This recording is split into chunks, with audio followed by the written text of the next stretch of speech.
Hallo zusammen! Der Titel nimmt es ja quasi schon vorweg, aber heute möchte ich euch zeigen, welches Objektiv für mich am wichtigsten ist und welche anderen Objektive ich darüber hinaus häufig verwende. Sowohl für die Astrofotografie als auch für die Bühnenfotografie. Viele sprechen in der Fotografie von der Holy Trinity der Objektive. Was ist damit gemeint? Die meisten Hersteller bieten 3 Objektive an, welche Brennweiten von Ultraweitwinkel bis Tele abdecken. Im Detail sind das häufig ein 14 bis 24, ein 24 bis 70 und ein 70 bis 200 mm. Überwiegend mit einem lichtstarken Öffnungsverhältnis von Blende 2,8. Es wäre natürlich Blödsinn zu sagen, dass jemand, der nicht diese 3 Objektive besitzt, kein guter Fotograf werden kann. Entscheidend ist ja doch immer noch die Praxis und das Gebiet, in dem man sich bewegt. Jemand, der überwiegend Fashion und Porträts macht, wird vermutlich häufiger auf eine Festbrennweite zurückgreifen, wohingegen Landschaftsfotografen mehr auf Ultraweitwinkel oder vielleicht auch ein mittleres Teleobjektiv setzen. Für mich als Bühnenfotograf ist ein Brennweitenbereich von 24 bis 200 mm eigentlich optimal und selten weitwinkliger, weshalb die Vermutung nahe liegt, dass mein häufigst verwendetes Objektiv diese beiden hier sind, also ein 24 bis 70 und ein 70 bis 200, beide mit einer Blende von 2,8. Und jetzt kommt die Überraschung. Ich verwende mein 70-200 doppelt so oft als mein 24 bis 70. Man könnte im ersten Moment nämlich denken, dass ein Weitwinkel mehr Sinn ergibt, weil man die Leute ja auch im Kontext der Bühne sehen will. Aber man darf nicht vergessen, wie weit weg man als Bühnenfotograf eigentlich von der Bühne entfernt ist. Insbesondere in einem Opernhaus liegt zwischen einem selbst und der Bühne ja auch noch der Orchestergraben. Und selbst wenn man von einer Seitenbühne aus fotografiert oder in einem Schauspielhaus ohne Orchestergraben, kann man ja nicht so nah ran, dass ein Weitwinkelobjektiv Sinn ergeben würde.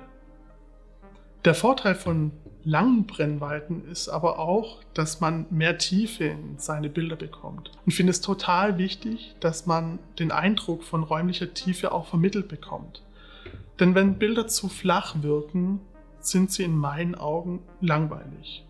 Worauf ich also bei Bühnenbildern immer versuche zu achten, ist, dass man Bezugspunkte bekommt, um Relationen besser abbilden zu können. Das heißt, dass ich mir beispielsweise Dinge im Vordergrund suche, die eigentlich im Weg sind, aber mir ermöglichen, dem Bild eine räumliche Tiefe zu geben. Oder in Landschaftsbildern sind mir Tiere, Menschen oder Häuser ein willkommenes Hilfsmittel, um ein Verständnis für die abgebildeten Dimensionen vermitteln zu können. So wie hier in diesem Bild zum Beispiel. Ohne die Schafe könnte man nur schwer einordnen, wie weit entfernt diese Wiese vor mir tatsächlich war und damit auch die Berge im Hintergrund. Ein Teleobjektiv eignet sich übrigens auch schon sehr gut für das sogenannte Weitfeld in der Astrofotografie.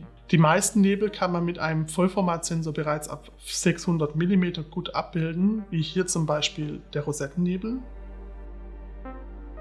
oder auch der östliche Cirrusnebel, sowie die Andromeda-Galaxie. Letztere ist beim APS-C-Format sogar formatfüllend. Aber mit 200 mm kann man beispielsweise sehr gut den Herz- und Seelennebel gemeinsam ablichten, wie ihr hier sehen könnt. Oben der Herznebel, an den auch schon der Fischkopfnebel angrenzt, das ist der Zipfel ganz oben, und unten sehen wir den Seelennebel. Das war mein erster Versuch vor 2 Jahren mit einem Star Tracker und leider bin ich seither nicht mehr dazu gekommen, mich den beiden nochmals zu widmen. Denn da dürften durchaus noch ein paar Minuten Belichtungszeit dazukommen. Für mehr Details und weniger Rauschen. Ein sehr prominentes Beispiel für die Weitfeld-Astrofotografie ist Barnard's Loop im Sternbild Orion. Dieser riesige O-förmige Emissionsnebel zieht sich durch einen großen Teil des Orions. Ein Bild davon steht auch noch auf meiner Bucketlist, aber damit ihr einen Eindruck davon bekommt, zeige ich euch hier die Aufnahme von Rogelio Bernal Andreu. Ich hoffe, ich habe den Namen richtig ausgesprochen. Dessen Aufnahme man auch im Wikipedia-Artikel zu Barnard's Loop findet. Da bekommt man auch einmal einen Eindruck davon, was im Sternbild Orion so alles abgeht. Und jetzt kommt der Clou. Dafür benötigt man lediglich 85 mm Brennweite am Vollformat. Oder mit einem Nifty 50 kommt ihr bei APS-C-Sensoren auch gut auf 75 mm Brennweite und an Canon-Kameras sogar auf 80 aufgrund des 1,6-fachen Crop-Faktors.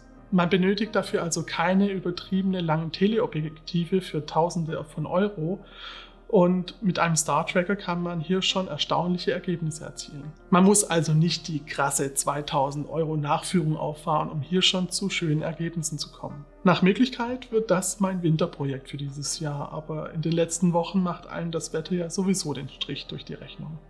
Astrofotografie ist also auch ein Geduldsspiel. Ich hoffe, dieser kleine Einblick in die Verwendung von verschiedenen Brennweiten und ihren Anwendungsbereichen hat euch gefallen.